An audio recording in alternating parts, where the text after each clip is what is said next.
Chapter 64. They've been urging for marriage for a long time. Su Jingting looked embarrassed. It's not what you think, Qin Yilan said. Thutis.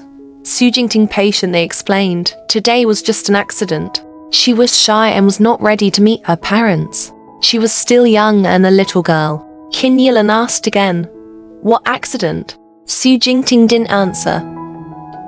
But Su Yuji wanted to answer, but he was scared back by Su Jingting's unhappy gaze. Su Shendong pulled Qin Yilan's hand. Alright, our son is already a big boy. Why are you asking so many questions? Su Shendong gestured to Qin Yilan. Su Jingting did not want to say anything more.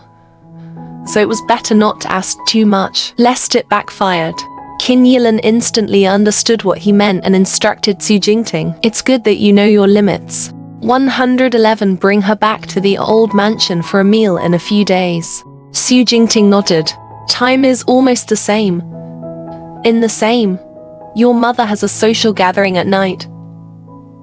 I'll leave first. Su Shendong hugged Qin Yilan as they walked out. They had stayed here for long enough. They should not forget that there was still a little girl upstairs who was trembling with fear. Qin Yilan asked worriedly. Jingting. How old is that girl? 18. Su Shendong was speechless. Qin Yilan was speechless. The two of them left without even saying goodbye. Su Yuji clutched his stomach and laughed. Ha ha ha ha. Brother. Did you see that? When father and mother heard that little Shanshan was only 18 years old, their expressions seemed to be saying, Ayo. One have to hold a grandson for a few more years. Su Jingting rested his chin on one hand. You plan to stay for dinner. Is there anything delicious? Su Yuji's imposing manner fell. He suddenly remembered that Xie Yishan still didn't know that he was Su Jingting's younger brother. If he stayed any longer, he would be exposed. He quickly got up and walked out. 111 Leave immediately. After Su Jingting left the bedroom, Xie Yishan heard footsteps coming downstairs. She finally heaved a sigh of relief. She crawled out of the closet and locked the bedroom. After that, she would find a time to sneak out when the event was over. Xie Yishan's thoughts were simple, but she looked around the entire bedroom.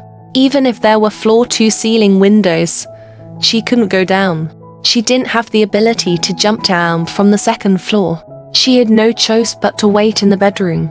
She turned on her phone and realized that her WeChat was full of messages. It was from her manager and assistant last night. They asked her if she was still hungover, and she replied to them one by one.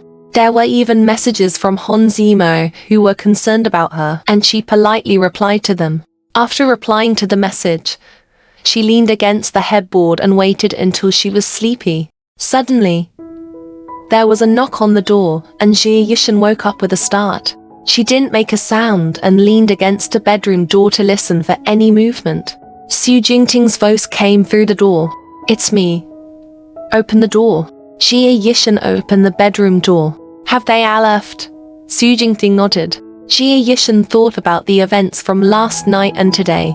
It was really awkward for the two of them to be in the same room. Then I'll take my leave too. One still have classes tomorrow. Wait a minute. Xie Yishan turned around. Is there anything else? Su Jingting smiled. My parents want to see you. Xie Yishan was speechless. Su Jingting added, they've been urging us to get married for a long time. Xie Yishan was about to cry. I'm not mentally prepared. That night, Su Jingting drove Xie Yishan to the entrance of Shi Film Academy in his Audi A8. Xie Yishan's face was as red as a cooked shrimp. She got out of the car and ran straight to the dormitory.